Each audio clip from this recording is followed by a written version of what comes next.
religion and spirituality. I had a Catholic upbringing. I married a Catholic, and we're raising our children this way.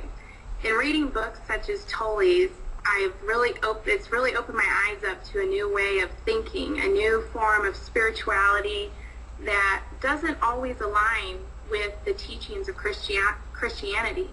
So my question is to you, Oprah, how have you reconciled these spiritual teachings with your Christian beliefs? Oh, the question's to me. I was resting knowing it was going to be about him. I reconciled it because I was able to open my mind about the absolute, indescribable hugeness of that which we call God. I took God out of the box because I grew up in the Baptist church, and there were, rules and, belief systems and doctrine. And I happened to be sitting in church in my late 20s, and I was going to this church where you had to get there at 8 o'clock in the morning, or you couldn't get a seat, and a very charismatic minister, and everybody was just into the sermon. And this great minister was preaching about how great God was, and how omniscient and omnipresent, and God is everything.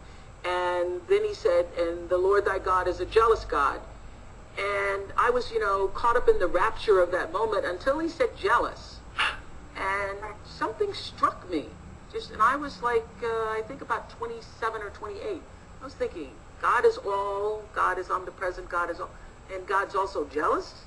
God is jealous of me. And something about that didn't feel right in my spirit, because I believe that God is love and that God is in all things. And so that's when the search for something more than doctrine started to stir within me. And I love this quote that Eckhart has. This is one of my favorite quotes in chapter 1, where he says, "Man made God in his own image. The eternal, the infinite, and unnameable was reduced to a mental idol that you had to believe in and worship as my God or our God."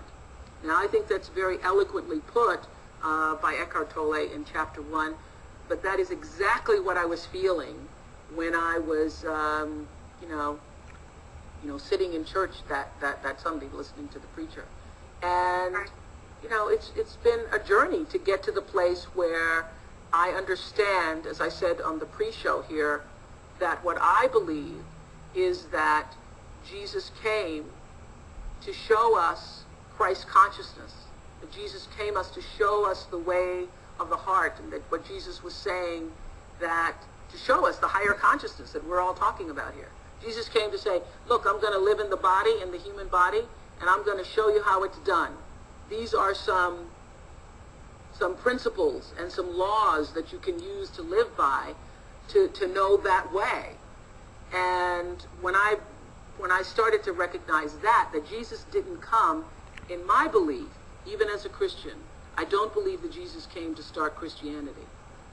So that was also very helpful to me. And as I said earlier in the pre-show here, there was a wonderful book called Discover the Power Within You by Eric Butterworth, which helped me reconcile the two.